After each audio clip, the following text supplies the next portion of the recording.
You don't think I created that beautiful work of art with your help? Come on, it's in my genes.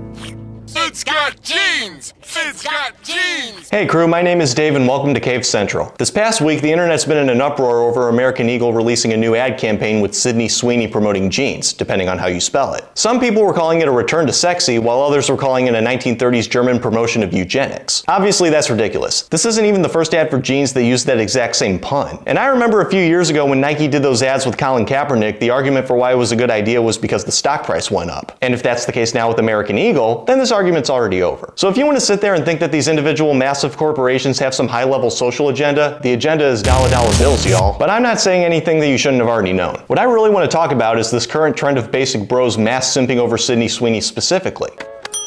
Who's number 46,853?